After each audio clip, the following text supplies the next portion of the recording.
Baik, Assalamualaikum warahmatullahi wabarakatuh. Sebelumnya perkenalkan, saya Muhammad Muhammadul Ihsan Pasmawan, NIM 910249197 dari kelas Hukum Ketenagakerjaan kelas D. Di sini saya akan mempresentasikan mengenai sejarah ketenagakerjaan di Indonesia. Masalah ketenagakerjaan di Indonesia pada masa penjajahan Belanda dan Jepang hingga masa proklamasi 17 Agustus 1945 diwarnai oleh sistem kerja berdasarkan sistem sosial.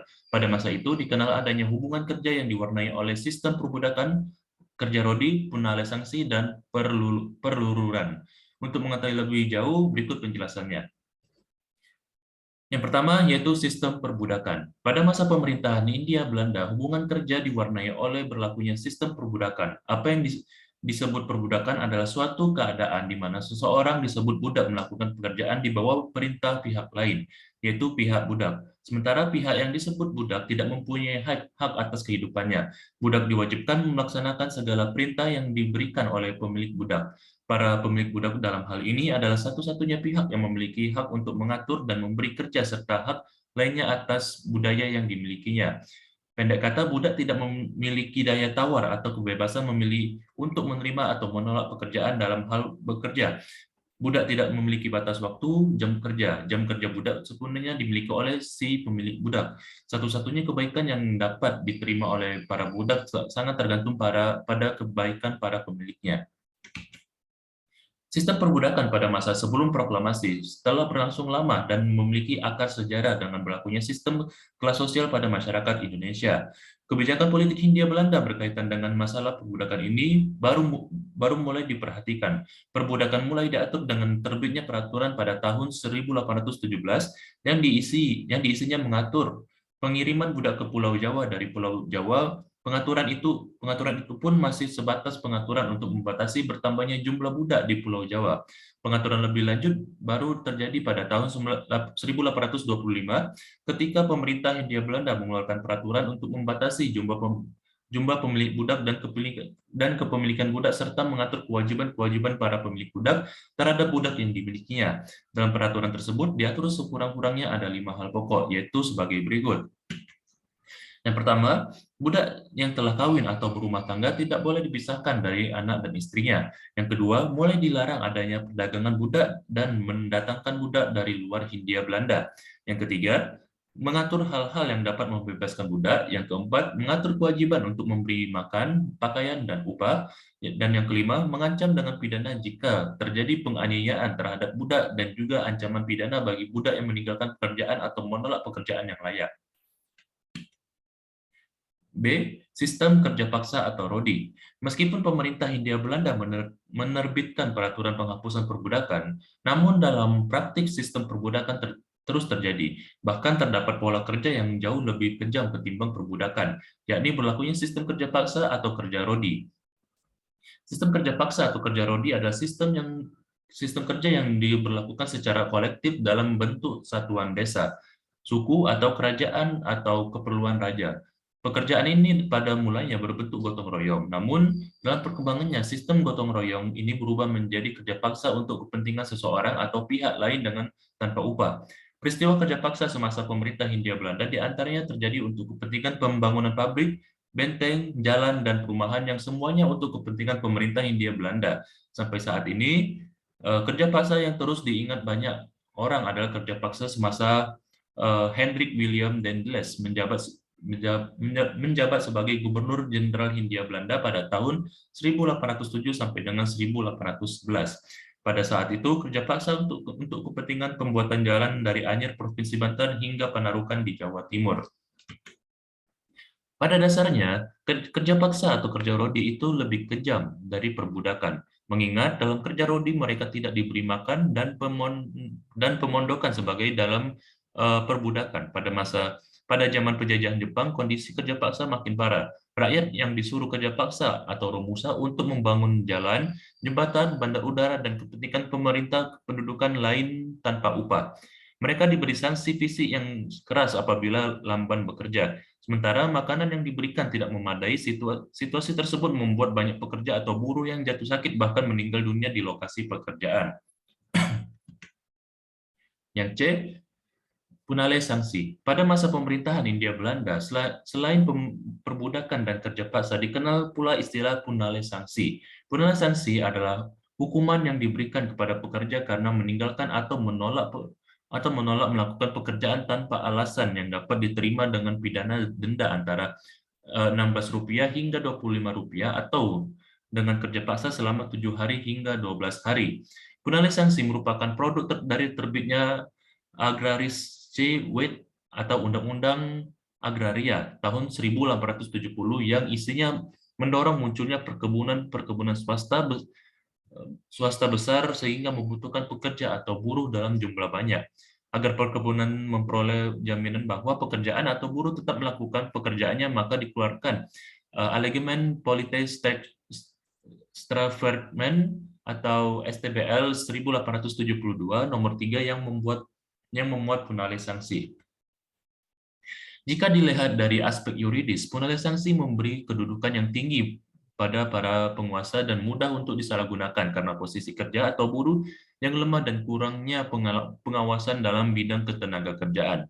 Melihat punalai sanksi yang amat memberatkan bagi para buruh perkebunan membuat Parlemen Belanda melakukan kecaman terhadap pemberlakuan punalai sanksi sehingga pada tahun 1879 punalai sanksi dicabut, namun satu tahun selepas dicabutnya punalai sanksi, yakni pada tahun 1880 di Sumatera Timur, keluar peraturan yang serupa dengan punalai sanksi yang disebut Coeli Ordonantie. Pada tahun-tahun berikutnya, peraturan serupa juga diberlakukan untuk daerah-daerah lain. Peraturan tersebut baru dicabut pada tahun 1941 dan baru mulai diberlakukan pada tanggal 1 Januari 1942. Yang D, sistem penghambaan. Selain sistem perbudakan, kerja paksa dan punalai sanksi, sebagaimana telah diuraikan di atas, dikenal pula adanya sistem kerja penghambaan. Penghambaan adalah peristiwa di mana seseorang meminjam sejumlah uang dengan cara menggadaikan dirinya sendiri atau orang lain yang berada di bawah kekuasaannya. Biasanya anaknya untuk melakukan pekerjaan di bawah perintah orang yang meminjamkan uang tersebut hingga hutangnya lunas. Pekerjaan yang dilakukannya untuk kepentingan orang yang meminjamkan uang ini dapat dijadikan cara untuk melunasi hutang atau bisa juga hanya untuk sekedar membayar bunga hutang. Sedangkan sistem peruluran terjadi pada zaman Gubernur Jenderal Jan Peterson berkuasa. Pada masa itu, pemerintah Hindia Belanda membagi tanah-tanah kosong untuk dijadikan kebun kepada orang-orang yang diberikan perkenir atau ulur. Para perkenir tidak lain adalah buruh tani yang tidak punya lahan. Selama perkenir berada di kebun dan menggarapnya, maka dia dianggap sebagai pemiliknya. Tetapi apabila meninggalkan kebun, maka haknya akan hilang. Namun para perkenir diharuskan menanam tanaman yang hasilnya harus dijual kepada company yang harganya telah ditetapkan oleh company secara sepihak. Selanjutnya yaitu sejarah ketenagakerjaan pada masa Orde Lama. Pada saat Belanda dikuasai atau dijajah oleh bangsa Belanda di Indonesia, mengalami masa kelam mengenai tenaga kerja. Tenaga kerja Indonesia dulu menjadi budaknya warga negara Belanda yang datang ke Indonesia. Perbudakan ada unsur penyuruh dan pelaksana. Budak merupakan orang yang melakukan pekerjaan di bawah perintah orang lain. Budak sama sekali tidak mempunyai hak atas kehidupannya. Budak hanya memiliki kewajiban yang yaitu disuruh atau diperintah oleh pemilik budak. Hukum perbudakan saat sekarang adalah hukum perbudakan atau perburuhan yang asli Indonesia. Hukum perbudakan atau perburuhan yang dibuat oleh pemerintah Hindia Belanda merupakan hukum yang tertulis. Tahun 1854, Hindia Belanda menerbitkan Regering-Reslagman atau RR yang merupakan mengenai dihapusnya perbudakan. Pasal 115 RR juga menetapkan tanggal penghapusan perbudakan tersebut paling lama tanggal 1 Januari 1860. Kerja rodi merupakan yang menjadi adanya penghapusan perbudakan tersebut. Kerja rodi pada awalnya merupakan contoh dari gotong royong untuk kepentingan bersama di sebuah daerah dan hasilnya untuk kepentingan raja. Seiring dengan perkembangan yang di mana kerja Rodi ini pada awalnya sebagai bentuk gotong royong, semakin hari semakin menyiksa rakyat. Malah kerja Rodi ini menjadi kerja paksa untuk kepentingan suatu kelompok atau seseorang. Pekerja Rodi ini tidak dibayar bahkan sepeser pun. Zaman penjajahan Jepang ada namanya kerja paksa Romusa untuk kepentingan suatu kerajaan atau kelompok untuk pembangunan apa yang diinginkan oleh raja. Parahnya lagi, pada masa penjajahan Jepang, pekerja Romusa ini apabila lamban, lemas, malas-malasan dalam melakukan pekerjaan akan dihukum, apalagi yang tidak melakukan pekerjaan. Selanjutnya yaitu sejarah ketenaga kerjaan pada masa Orde Baru. Ada perbedaan yang sangat berbeda sekali pada hukum perburuhan setelah masa kemerdekaan. Pada masa kedudukan Hindia Belanda, sebelum perburuhan banyak dipengaruhi oleh pemerintah Hindia Belanda. Sedangkan setelah kemerdekaan, hukum ketenaga kerjaan sudah diambil alih oleh pemerintah kita atau Indonesia. Dapat dilihat dalam Undang-Undang Dasar Republik Indonesia tahun 1945 dituangkan dalam pasal 27 ayat 2 yang berbunyi, tiap warga negara berhak atas penghidupan dan pekerjaan yang layak selayak-layaknya makhluk hidup. Pada awal kemerdekaan sebenarnya, hal yang mengenai ketenaga kerjaan belum menjadi hal yang penting, pokok di mata pemerintah kita pada masa itu. Yang menjadikan hal yang tidak penting ini adalah karena pada masyarakat Indonesia lagi sibuk dalam mempertahankan kemerdekaannya. Tahun 1951 diundangkan yaitu Undang-Undang Nomor 12 Tahun 1948 yang bernama Undang-Undang Kerja. Undang-undang ini mengatur pekerjaan yang boleh dilakukan oleh dewasa, anak-anak, remaja, dan perempuan. Waktu kerja, istirahat, dan mengatur mengenai tempat kerja. Tahun 1951, apabila ada perselisihan, maka akan diselesaikan oleh pihak yang berselisih itu sendiri saja. Bila dalam penyelesaian tersebut tidak memenuhi titik terang baru, pegawai Kementerian Perburuhan bergerak dengan instruksi dari Menteri Tenaga Kerja. Dalam rangka reformasi, Dewan Perwakilan Rakyat telah melakukan amandemen beberapa undang-undang yang mengenai ketenaga kerjaan. Di antaranya Undang-Undang Nomor 21 Tahun 2000 tentang Serikat Pekerja dan Undang-Undang Nomor 13 Tahun 2003 tentang Ketenaga Kerjaan dan Undang-Undang Nomor 2 Tahun 2004 tentang penyelesaian perselisihan hubungan industrial. Selanjutnya yaitu sejarah ketenaga kerjaan pada masa reformasi. Yang pertama yaitu pada masa pemerintahan B.J. Habibie. Di masa pemerintahan B.J. Habibie sebagai reaksi adanya reformasi dengan mundurnya Soeharto, politik hukum di bidang ketenaga kerjaan ditekankan pada peningkatan kepercayaan luar negeri kepada Indonesia bahwa Indonesia dapat mengatasi problem negaranya sendiri tanpa menindas hak asasi manusia atau HAM, serta mempunyai andil besar dalam pelaksanaan demokrasi Indonesia. Karena tekanan dari luar negeri, maka Indonesia dengan terpaksa meratifikasi Convention Nomor 182 concerning the immediate action to abolish and to eliminate the worst form of child labor, atau tindakan segera untuk menghapus dan mengurangi bentuk terburuk pekerja anak diratifikasi dengan Undang-Undang Nomor 1 Tahun 2000, tanggal 8 Maret tahun 2000. Dengan ratifikasi tersebut dapat ditafsirkan bahwa seolah-olah Indonesia mengakui telah memperlakukan dengan sangat buruk pekerja anak. Selain itu, di masa ini tahapan politik banyak yang dibebaskan. Selanjutnya itu pada masa pemerintahan Abdurrahman Wahid atau Gus Dur. Di masa pemerintahan Abdurrahman Wahid, politik hukum di ketenaga kerjaan tampaknya meneruskan B.J. Habibie dengan penerapan demokrasi dengan adanya Undang-Undang Nomor 21 Tahun 2000 tentang serikat pekerja atau serikat buruh. Sayangnya masyarakat Indonesia masih belum matang untuk berdemokrasi sehingga dengan banyaknya jumlah serikat pekerja di Indonesia justru membuat hubungan industrial semakin buruk. Pada masa pemerintahan Gus Dur, ia menciptakan musuh monumental dan beliaulah yang menggiring persatuan tersebut. Ketegangan dianggap menjadi kemesraan serta keresahan itu terlewati. Selanjutnya itu pada masa pemerintahan Megawati Soekarno Putri. Pada masa pemerintahan Megawati, ia memerintah setelah ada keputusan dari MPR tentang penolakan laporan pertanggungjawaban dari Abdurrahman Wahid. Perkembangan ketenaga kerjaan hampir tidak tampak gebrakannya. Justru yang terlihat adalah banyaknya kasus ketenaga kerjaan yang mengambang dan kurang mendapat perhatian. Contohnya adalah masalah pemulangan TKI dari Malaysia serta revisi dari Undang-Undang Nomor 25 Tahun 1997 yang yang berdasarkan Undang-Undang Nomor 28 Tahun 2000 diundur pada masa hingga 1 Oktober 2000 yang berakhir dengan disahkannya Undang-Undang Nomor 13 Tahun 2000 tentang Ketenagakerjaan tanggal 25 Maret 2003 oleh Megawati Soekarno Putri. Selain itu, terdapat fenomena menarik dari demo yang dilakukan antara buruh bersama-sama dengan majikan menentang kenaikan tarif dasar telepon, listrik, dan air, serta penolakan Serikat Pekerja PT Indosat atau privatisasi BUMN yang dianggap menjual aset negara.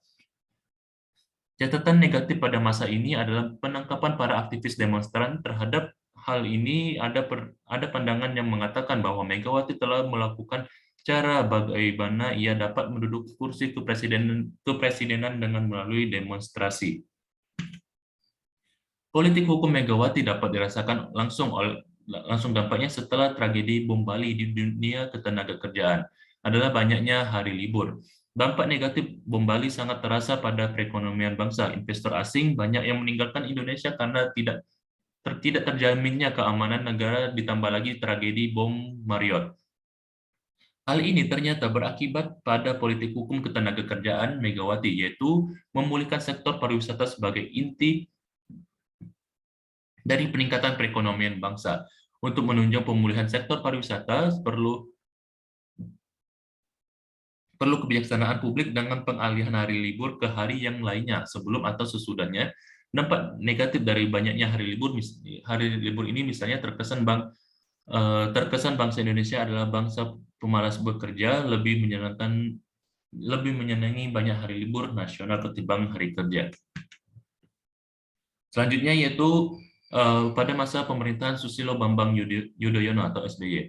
Di masa pemerintahan Susilo Bambang Yudhoyono, yaitu sejak tahun 2004 hingga sekarang, tampaknya ada sedikit perubahan di bidang ketenagakerjaan. Ada pemangkasan dan berbagai upaya peningkatan pelayanan dan kinerja baik pekerja maupun pegawai. Ada upaya pemberantasan korupsi, sayangnya tekad yang baik belum dapat diikuti oleh sebagian besar penduduk Indonesia yang sudah terlanjur korup dan tidak amanah di segala aspek kehidupan. Selanjutnya itu pada masa pemerintahan Joko Widodo, pada aspek ketenagakerjaan, sektor industri pengolahan di masa pemerintahan Jokowi periode pertama menunjukkan peningkatan penyerapan jumlah tenaga kerja. Data BPS menunjukkan pertambahan jumlah tenaga kerja yang sangat signifikan di sektor industri pengolahan sebesar hampir 4 juta orang dalam kurun waktu 5 tahun, naik dari posisi 15,2 juta orang pada tahun 2014 ke 19,2 juta orang pada tahun 2019.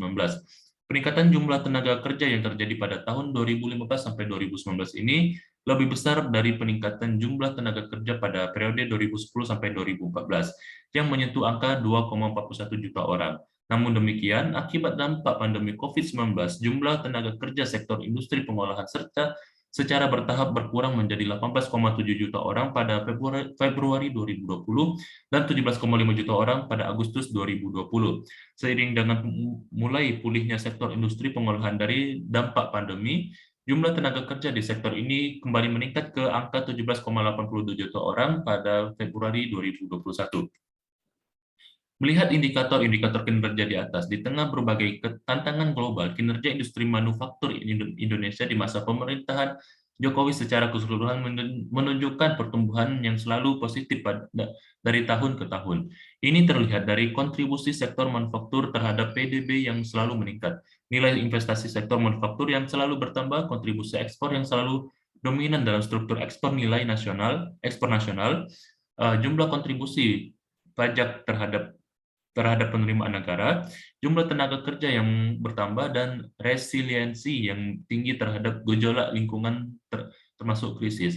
Ini sekaligus menepis pandangan bahwa tengah terjadi deindustrialisasi di Indonesia. Sekian presentasi dari saya, kurang lebihnya mohon maaf. Wassalamualaikum warahmatullahi wabarakatuh. Selamat pagi.